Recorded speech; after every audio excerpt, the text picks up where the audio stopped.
vamos falar de notícias do mundo aqui, né, na Inglaterra. Ontem eu resolvi passar um tempo, né, tava meio cansado, estressado e resolvi relaxar, procurando coisa que estressa. Notícias, né, notícias é só notícia ruim, aí você vê um monte de galera que dá notícia aí, eu descobri o plano dele, como se alguém tivesse descoberto o plano dos globalistas em relação ao mundo, né.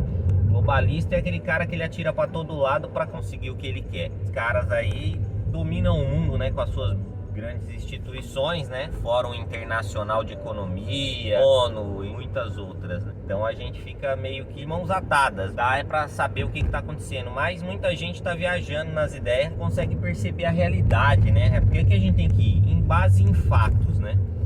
E aí a gente mora no interior da Inglaterra e provavelmente vai acontecer em algum momento greve também aí de fazendeiros, de caminhoneiros e tudo mais, como já aconteceu no Canadá, nos Estados Unidos, na Holanda, na Alemanha. Interior aqui, aqui o que acontece? Aqui a gente tem, logicamente, como todo lugar do mundo, tem os grandes fazendeiros, as grandes empresas que são donas de fazendas também, mas tem muito fazendeiro pequeno. Quando eles falam aí de proibir os fertilizantes e tudo mais, a gente tem que ver que eles, fazendeiros, se adequaram a regras do Estado para poder produzir da forma que naquele momento para o Estado era melhor.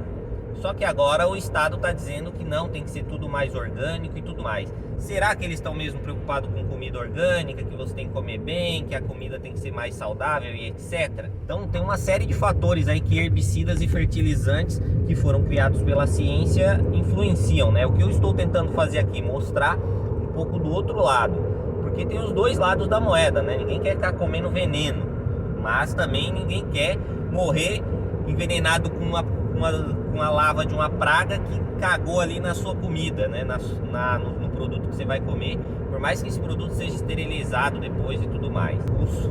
Os fazendeiros vão ter um prejuízo enorme, vai causar desemprego, problema nas fazendas, e eles já começaram a vender suas fazendas nos Estados Unidos, porque viram que isso é uma tendência que eles não vão conseguir arcar. E vendendo as suas fazendas, alguém tem que comprar. E quem que está comprando? De bilionários que são do esquema globalista. Justamente esses caras. E será que eles vão fazer isso realmente? Será que eles vão fazer o negócio ficar orgânico, ou só o preço vai subir e eles vão dizer que era orgânico? Isso aqui é orgânico.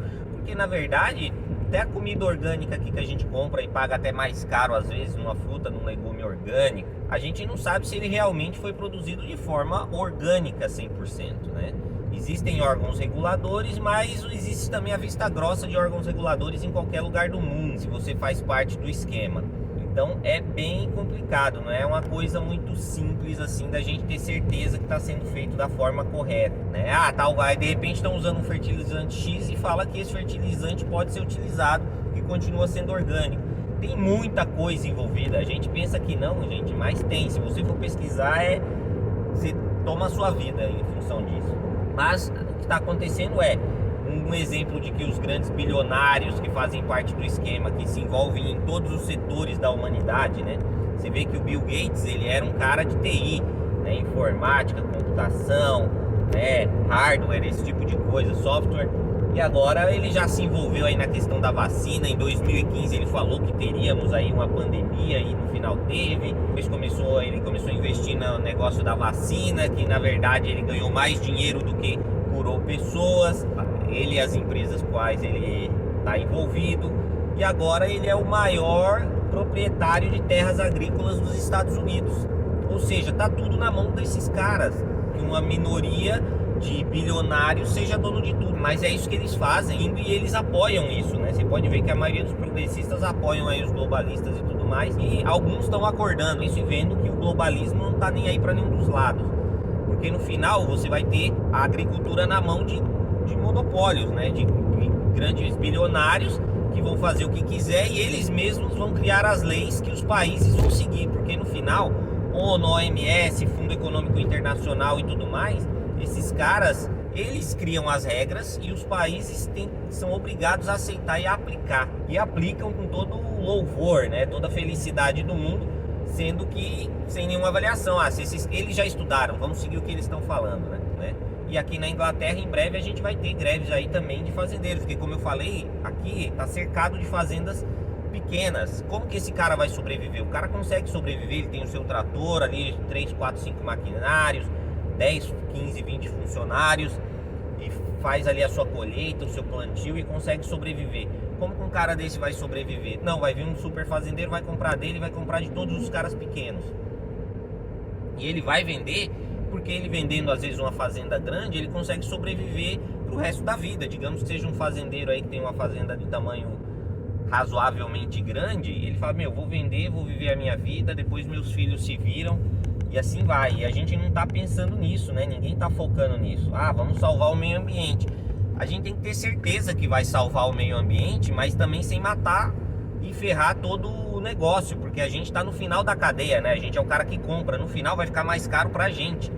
E se tiver na mão de grandes monopólios e grandes bilionários, o que a gente vai fazer? A gente não vai conseguir comprar nada, né? A gente vai ter que abaixar a cabeça e pagar caro e acabou.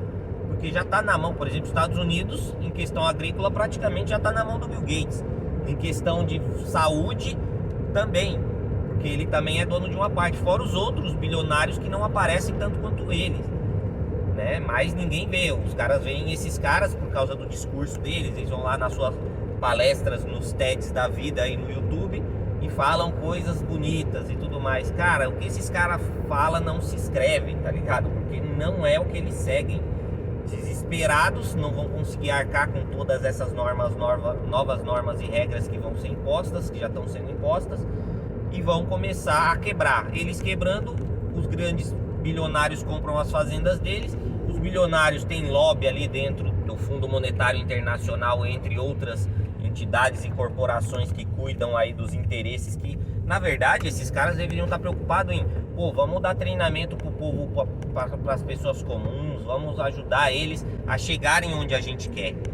E realmente fazer algo, vamos fazer orgânico, ninguém é contra o orgânico, ninguém é contra as coisas boas. O que a gente quer é que seja feito de uma forma que você não quebre os produtores menores, que lógico, pra gente, cidadão comum, já são às vezes grandes, mas se esse cara quebra, no final quem vai pagar o preço é a gente na comida lá no mercado. E o mercado também não tá nem aí, ele vai pôr a porcentagem dele em cima, né? E a gente percebe que, assim como acontece com o combustível, quando o preço está muito alto, os caras começam a abusar também da margem de lucro. E aí vira um problema e as pessoas começam a odiar o quê? Odeio o capitalismo, que é tranquilo, a culpa é do capitalismo. Não, a culpa é de todo esse processo que os globalistas, que são normalmente progressistas, fazem, e no mundo, o mundo acaba na mão deles, porque para eles é vantagem tudo isso acontecer. E para as pessoas que são leigas, que acham que vão ter alguma vantagem com isso, elas apoiam cegamente. Mas a gente vê que esse movimento de fazer o mundo mais sustentável talvez não seja tão sustentável assim, e atualmente já cria trabalho escravo. Outra coisa, questão de carros elétricos, pô, show de bola, tudo mais, mas um movimento que eu tô percebendo é que os carros elétricos estão surgindo, eles têm um preço muito alto, tem todas as benesses que eles prometem, mas no futuro ninguém sabe realmente se vão conseguir reciclar todas essas baterias, porque ela tem uma vida útil não muito longa, né? Digamos assim, um carro pode, dependendo de quanto você cuidar, ele pode durar 30, 40, 50 anos, né? Lógico, bem cuidado.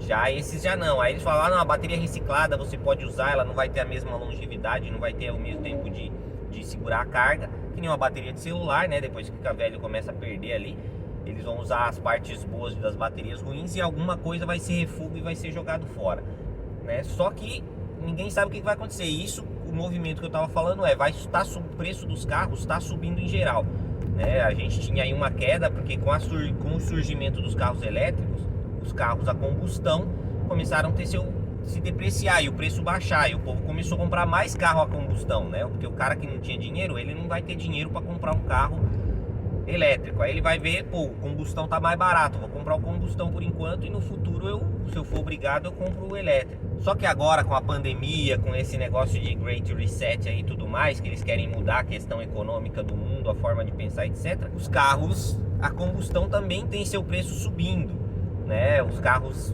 populares, usados, antigos a combustão, estão com o preço lá em cima, estão super valorizando. Mas a questão é, carros usados estão subindo, ou seja, o carro a combustão vai ter o preço um pouco mais alto, o carro elétrico já tem um preço muito alto, o que vai dificultar o povo a comprar, mas o povo vai comprar porque o povo compra. O maior exemplo é o Brasil, onde o pessoal compra carro não importa o preço, né? Carro popular a 80 mil, 70 mil, a galera compra, financia aí a perder de vista, se estrangula para ter um carro, porque também não tem condução suficiente, né? E condições de chegar às vezes no trabalho, né? De ter um mínimo de lazer e facilidade. Então, tudo isso vai influenciando, né, galera? E a gente tem que ver que não é bem assim. No processo de produção de carros elétricos se escondem uma série de violações dos direitos humanos. Pobreza extrema e trabalho infantil. Essas baterias são feitas de metais raros como lítio e cobalto. Cobalto dá estabilidade à bateria e permite operar com segurança. Cobalto é um metal cinza azulado, é encontrados na crosta terrestre e em rochas, e cristais de cobalto também são usados em geradores de turbina nucleares. A quantidade de cobalto produzido que vai para carros elétricos vai de 4 a 30 kg por bateria. Este metal é encontrado em todo o mundo, mas 70% do total fornecimento vem de um país, o Congo. A República Democrática do Congo, que de democrática não tem nada. O Congo é o segundo maior país da África, seu PIB é de cerca de 49 bilhões de dólares. O Congo é sinônimo de pobreza, de conflito e corrupção. Sob o solo vermelho do país está o maior depósito do mundo de cobalto e 92 milhões de pessoas vivem ali.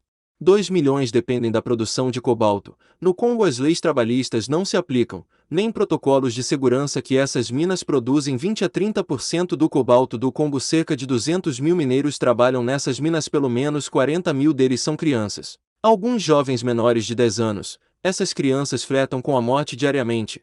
Eles entram em túneis verticais, a maioria deles são muito estreitos para os adultos entrarem dentro, é como uma fornalha.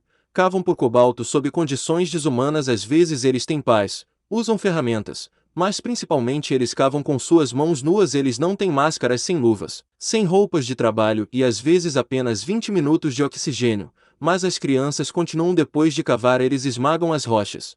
Essas crianças ganham às vezes tão pouco quanto $1 por dia. Como podemos ver, esta energia vem suja de sangue. Seria isso a melhor solução climática? O abuso de direitos não podem coexistir com a solução climática, que não deve custar vidas humanas. Mas quem liga para isso? O importante é supostamente salvar o mundo, com carros caros e de energia limpa, até que as baterias se tornem mais um problema ambiental. Fiquei aí de folga em casa na terça-feira e acabei lendo essas coisas e comecei a pesquisar, porque eu não vou só, tem o bagulho orgânico bom, show de bola, vou apoiar. Não é só assim, vou apoiar. Não, calma aí, mas vai ser orgânico mesmo? O que ele precisa para ser orgânico? O que ele vai quebrar dentro do sistema, né, monetário das pessoas comuns? O preço vai chegar mais barato? Vai chegar mais caro? Porque não adianta fazer um negócio, depois o preço chegar lá em cima e o povão não conseguir comprar. Então tem tudo isso. E eu fui pesquisando, vou pesquisar do carro elétrico, mas como é que faz a bateria? Ela é reciclável mesmo? Não sei o que, porque eu pensei, falei, não, vou comprar um carro elétrico em algum momento da minha vida. Então a gente está preso nisso, não tem saída. Só que a gente também não pode ser contra os fazendeiros. Mano, se esses caras quebram, aí a gente vai pagar mais caro para ter o mesmo produto, e no final eles vão dar um jeito de voltar. É que nem no Brasil, cria o extintor, cria a tomada de 3 pontos, depois tira tudo, cria o kit salva-vidas para você pôr no carro lá, né? Kit de emergência para você pôr no carro, e no final você não usou nada. Foi só para gerar dinheiro para a empresa do esquema. Eu só estou colocando aqui um outro ponto. Você apoia o que você quiser e deixe seus comentários aí embaixo para a gente saber o que vocês acham disso, o que vocês pensam disso. Coloquem links e informações que possam ser relevantes para ajudar as pessoas a pensarem. Eu não estou falando que eu estou certo ou errado, não. Eu estou colocando pontos que eu pesquisei, porque para ir para o outro lado é sempre fácil. Vamos comer orgânico e vamos usar carro elétrico, show de bola. Mas é só isso? O que tem por trás? Então vamos nessa, galera. Trabalhar aqui, foi mais um dia. O vídeo tá longo, mas é isso aí. Um abraço.